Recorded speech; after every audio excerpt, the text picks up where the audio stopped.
بسم اللہ الرحمن الرحیم۔ سامعین کرام، رمضان المبارک کا تیسرا اور آخری عشرہ چل رہا ہے۔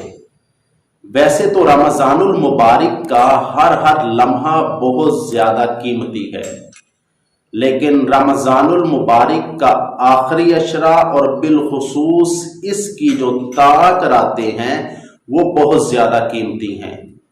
اور اللہ رب العزت نے قرآن پاک میں ارشاد فرمایا کہ لیلۃ القدر خیر من الف شہر، کہ لیلۃ القدر جو ہے وہ 1000 مہینوں سے بھی افضل ہے، 1000 مہینوں سے بھی بہتر ہے۔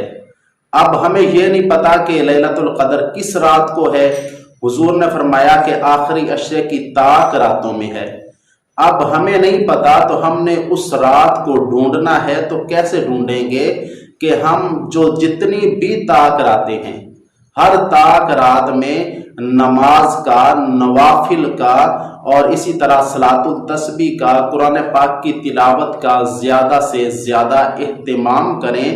اگر ہم نے اس رات کو پا لیا تو ایسے ہے جیسے ہم نے 1000 مہینوں سے بھی زیادہ عرصے کی اللہ رب العزت کی عبادت کی ہے۔ تو اس موقع کو ضائع نہ ہونے دیں، کیونکہ نہ جانے اگلے سال کس کے نصیب میں رمضان ہوگا اور کس کے نصیب میں نہیں ہوگا۔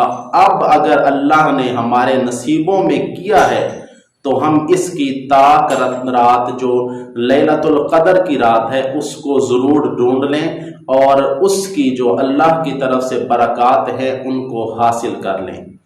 اور اس رات میں جو سب سے زیادہ اہم سمجھی جاتی ہے صلاۃ التسبیح کی نماز، تو اس کا زیادہ سے زیادہ اہتمام کریں۔ اور صلاۃ التسبیح پڑھنی کیسے ہے، صلاۃ التسبیح پڑھنے کا طریقہ کیا ہے، تو آپ اس کا طریقہ سمجھ لیں کہ سب سے پہلے نیت کرنی ہے۔ اصل تو نیت ہوتی ہے دل کی۔ اگر دل میں نیت ہے، آ کر اللہ اکبر کہہ لیں، نماز آپ کی شروع ہے۔ لیکن اگر آپ زبان سے کرنا چاہتے ہیں، اور زبان سے کرنا بہتر بھی ہے، تو آپ زبان سے اس طرح کریں کہ 4 رکعت نماز صلاۃ التسبیح، منہ کی بلا شریف کے، عبادت اللہ رب العزت کی، اللہ اکبر کہہ کر نیت باندھ لیں، نماز شروع کر لیں۔ اب آپ نے اس میں کیا کرنا ہے، اس کو پورا کیسے کرنا ہے؟ سب سے پہلے جب آپ نے نیت باندھ لی ہے، اس کے بعد آپ نے ثنا پڑھنی ہے، سبحانک اللہم و بحمدک۔ اس کے پڑھنے کے بعد آپ نے 15 دفعہ سبحان اللہ والحمد للہ ولا الہ الا اللہ واللہ اکبر، یہاں پہ 15 دفعہ پڑھ لینا ہے۔ اس کے بعد اعوذ باللہ، بسم اللہ اور سورہ فاتحہ اور ساتھ جو بھی سورت ملانی ہے اس کو ملائے، اور اس کو ملانے کے بعد وہیں کھڑے ہوئے 10 مرتبہ پھر آپ نے سبحان اللہ والحمد للہ ولا الہ الا اللہ واللہ اکبر۔ اب اس کے بعد آپ نے رکوع میں چلے جانا ہے، تو رکوع میں سبحان ربی العظیم کہنے کے بعد پھر آپ نے وہیں رکوع کی حالت میں 10 مرتبہ آپ نے سبحان اللہ والحمد للہ ولا الہ الا اللہ واللہ اکبر کہنا ہے۔ پھر آپ نے کھڑے ہونا ہے رکوع سے، سمی اللہ لمن حمیدہ ربنا لک الحمد، تو یہی کھڑے ہو کر پھر آپ نے 10 مرتبہ یہی پڑھنا ہے، سبحان اللہ والحمد للہ ولا الہ الا اللہ واللہ اکبر۔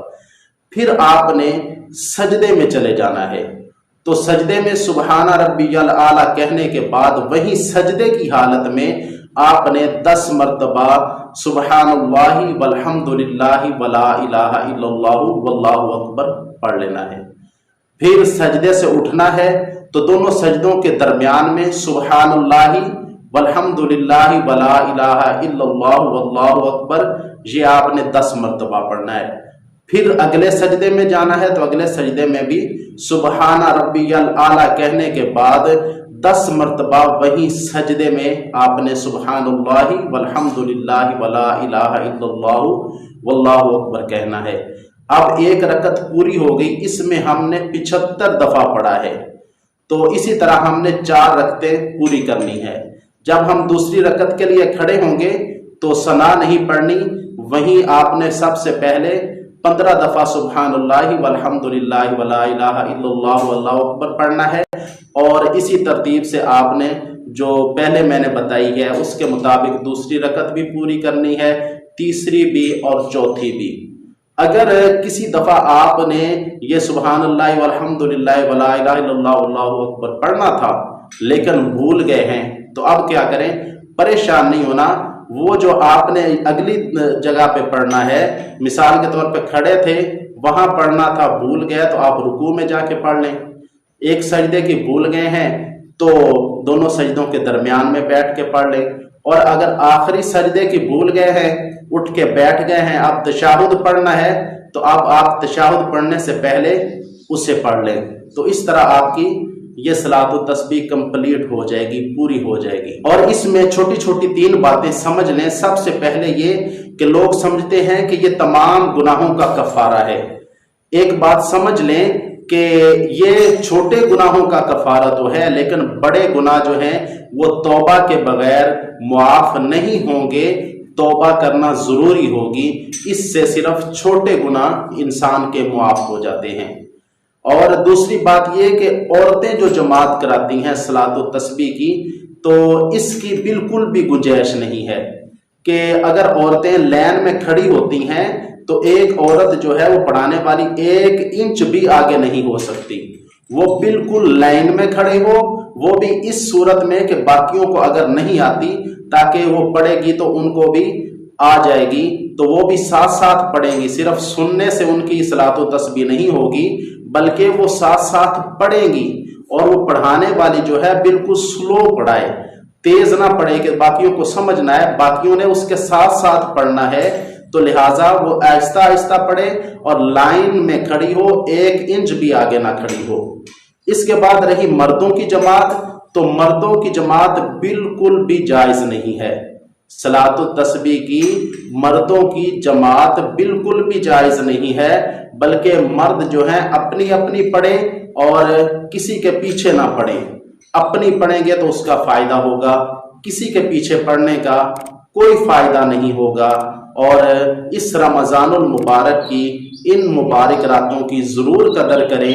اللہ رب العزت ہمیں عمل کی توفیق عطا فرمائے۔ وآخر دعوانا ان الحمد للہ رب العالمین۔